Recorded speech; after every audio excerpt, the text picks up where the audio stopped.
Queridos alunos, sejam bem-vindos aqui. A gente vai dar início aqui à nossa aula sobre rinite alérgica e tosse, tá?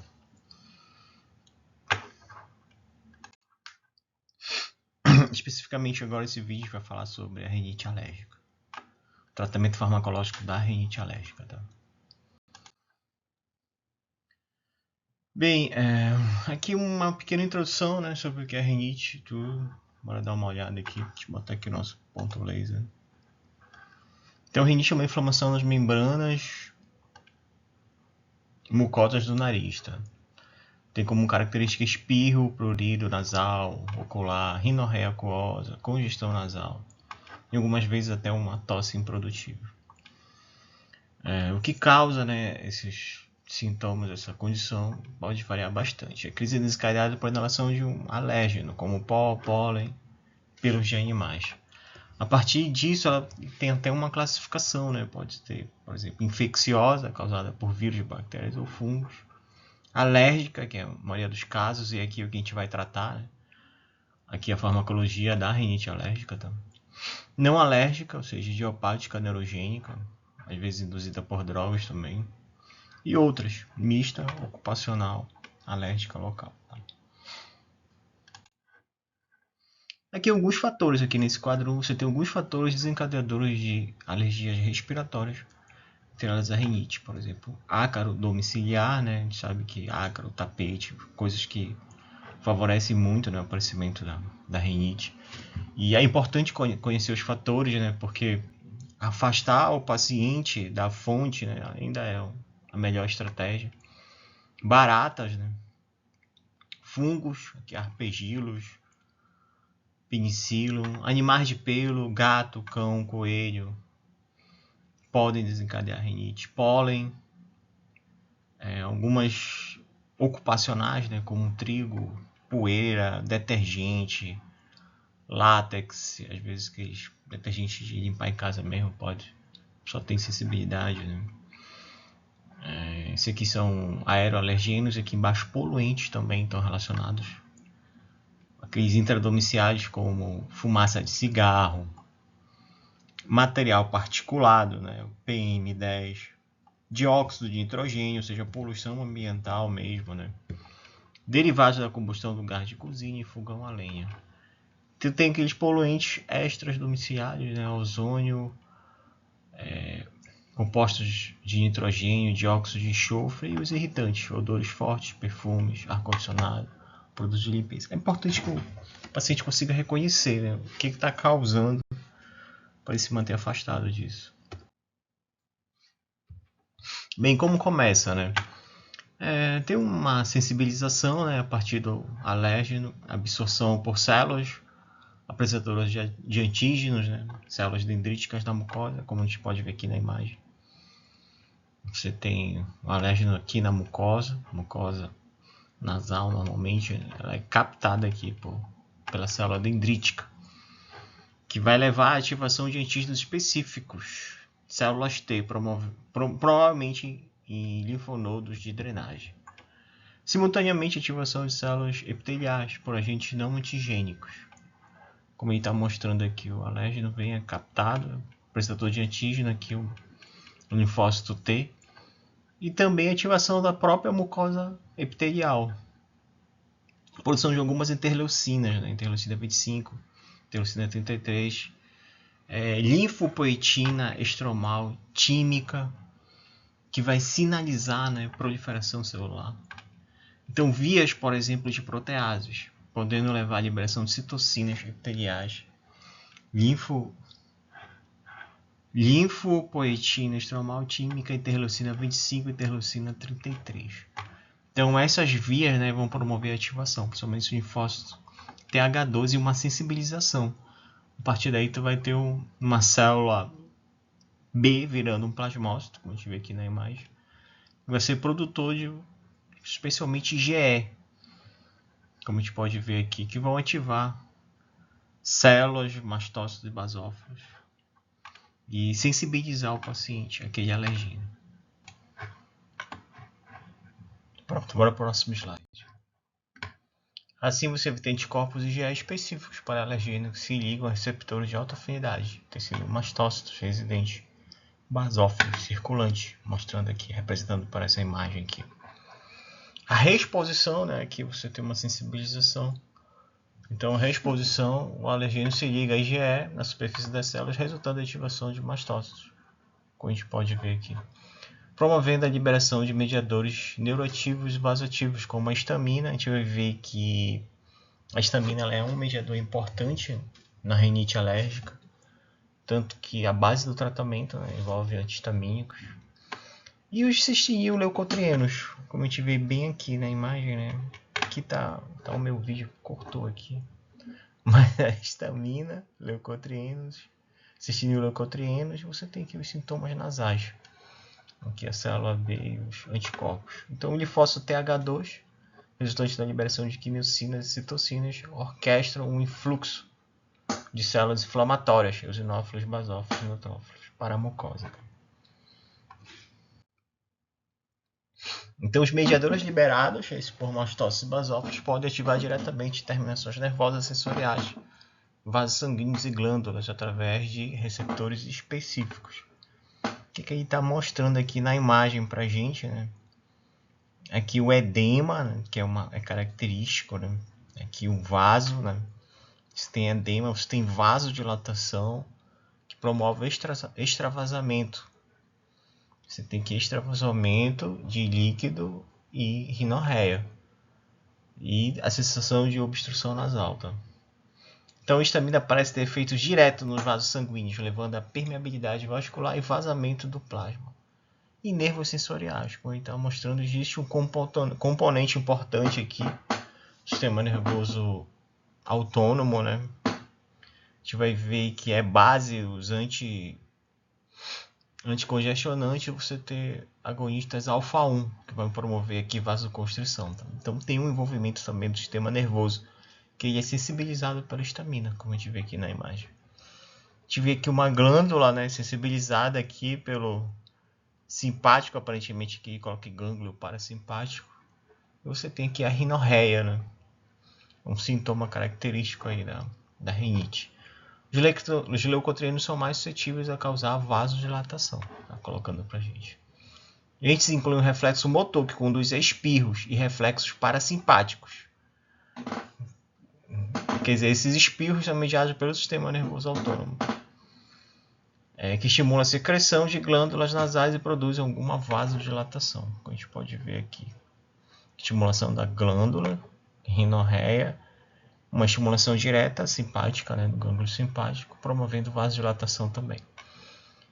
Todo antihistamínico e sistema nervoso autônomo, vocês vão ver que eles são, vamos dizer assim, alvos dentro da farmacologia para diminuição de sintomas.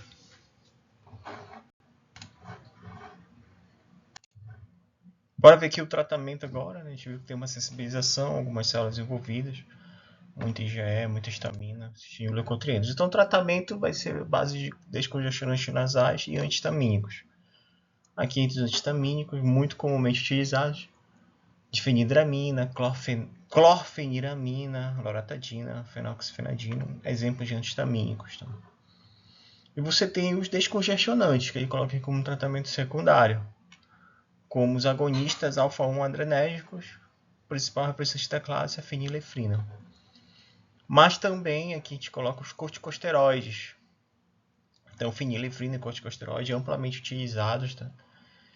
E aqui outras opções, cromolina e os antagonistas receptores leucotrienos, não tão comumente utilizados. Tá?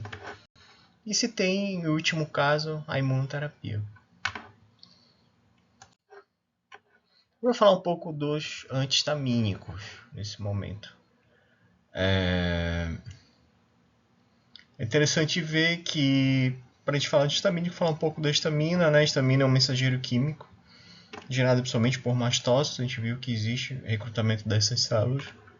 Aí vai determinar uma ampla quantidade de respostas celulares. Então ele está envolvido, por exemplo, em reações alérgicas e inflamatórias, como no caso da rinite. Além disso, tem outras funções, né, em outros tecidos, como secreção do ácido gástrico, no sistema nervoso central, ele atua como neurotransmissor, né? Estabelecendo o estado de vigília. Que a gente pode ver aqui uma degranulação, né? Processo de degranulação, liberador de histamina, aqui um mastócito nessa imagem. A histamina, gente, ela é uma amina de baixo peso molecular sintetizada a partir da L-histidina, como a gente vê aqui na imagem, né? Pela histidina descarboxilase, aí você produz a histamina. Então, várias células, né, incluindo neurônios, células parietais da mucosa gástrica, mastócitos e basófilos, são capazes de produzir a histamina. O mecanismo de ação dela, ela vai através de seus receptores, né? A gente vê aqui nessa tabela são 4 tipos, A1, A2, A3 e A4, que estão implicados em inúmeros mecanismos diferentes, né? E tem uma distribuição heterogênea. Então, H1, uma proteína G que você encontra ali no músculo liso, endotélio vascular, sistema nervoso central. H2, uma GS, células parietais gástricas, né? Ou seja, regula ali a secreção de ácido gástrico, músculo cardíaco, mastócito, sistema nervoso central. Talvez sejam os mais comumente distribuídos, né? De maior relevância, como está aqui embaixo, né? Os receptores H1 e H2 são amplamente expressados, são alvos de fármacos com utilidade clínica também. Você tem o H3 e o H4 também, né, que leva o sistema nervoso periférico, células hematopoéticas e mucosa gástrica. Aqui essa imagem mostrando a distribuição, né, a gente vê aqui o sistema respiratório, bastante receptores H1, né, que é o de nosso interesse, aqui em verdinho. Então aumenta a produção de muco nasal e brônquico, resultando em sintomas respiratórios, como a gente vinha falando lá no início. Musculatura lisa bronca, constrição dos brônquios, resulta em sintomas da asma. Também está envolvido na asma, né? Também aqui no sistema digestivo, olha, musculatura lisa intestinal. Constrição resulta em cólicas e diarreia. E você tem ali o prurido, né? Muito do prurido, terminações nervosas sensoriais, prurido causado pelos receptores H1 da histamina. Então, até aqui o H1, a proteína GQ, aumenta prurido, dor, vasodilatação, hipotensão. Então, a gente vê que muitas ações são mediadas pelo receptor H1. Então, ela tem ali uma função relacionada à inflamação alérgica e imunomodulação. Enquanto com o H2 aqui, a secreção do ácido gástrico, hipotensão, rubor. Não está necessariamente relacionado com o nosso caso, né, que são reações alérgicas. Então, quando a gente fala de antihistamínicos, quando eu falo aqui para vocês, antihistamínicos está falando daqueles que antagonizam o receptor H1, tá? Como ele coloca aqui nessa imagem.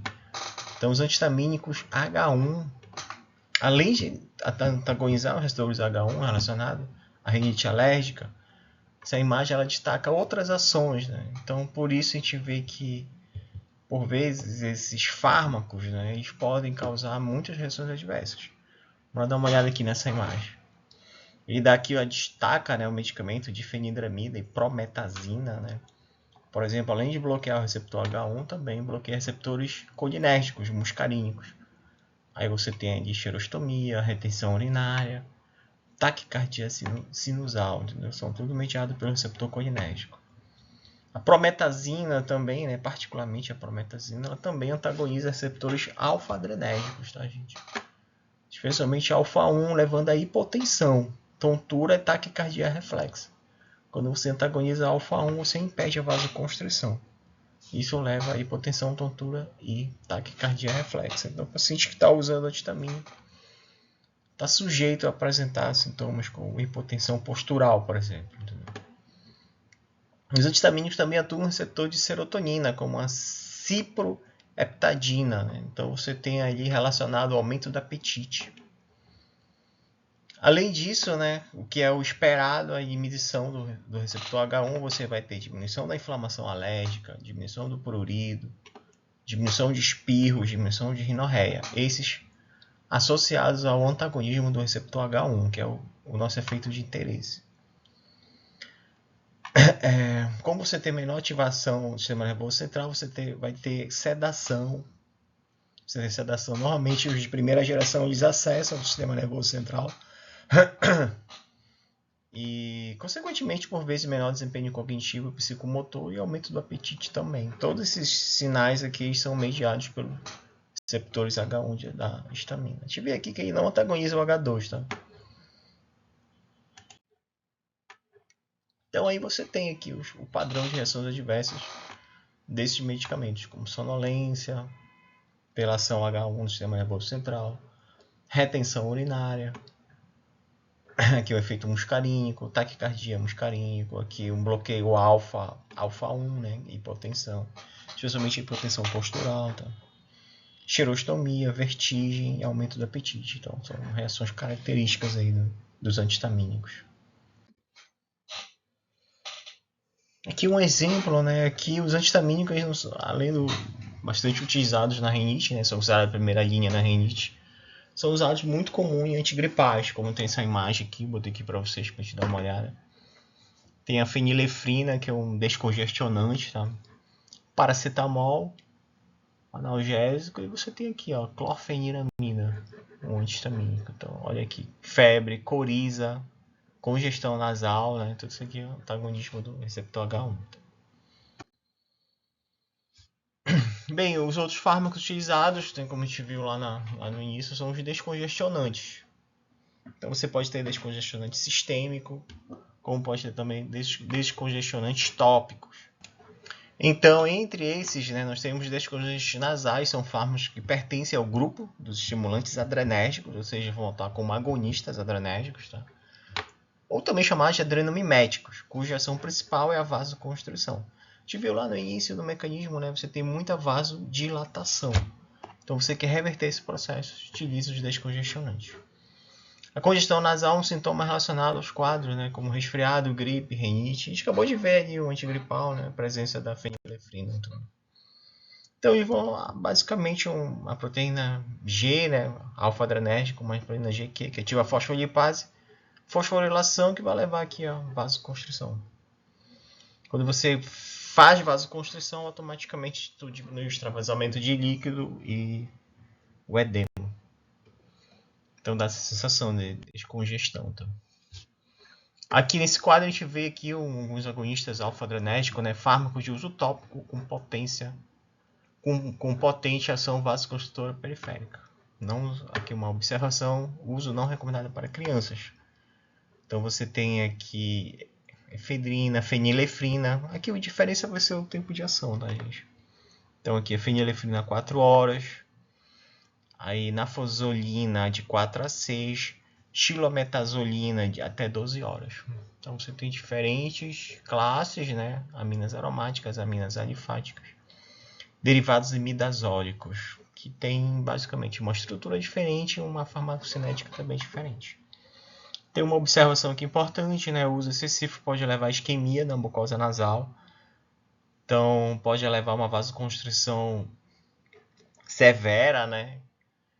Então, tem que ser usado com atenção. E o seu uso muito repetitivo, né? O uso descontrolado pode levar a congestão rebote. Tá? Então, tem que ser usado com critério. Entre os efeitos adversos, o local aqui pode ter ardência, ressecamento da mucosa nasal e até espirros. Se ocorrer absorção, né, ou seja, diante de um uso demasiado, você vai ter ali efeitos adrenérgicos sistêmicos, como insônia, cefaleia, taquicardia, hipertensão temporária e sonolência, se associado com outros antihistamínicos ainda. Né? A dessensibilização, né, com o uso que você vai ter também a congestão rebote. Isso aqui quando você tem um uso muito exagerado, tá? Então não pode usar de maneira exagerada. Corticosteroide, vou dar uma pausa aqui, aí daqui a pouco a gente continua com os corticosteroides.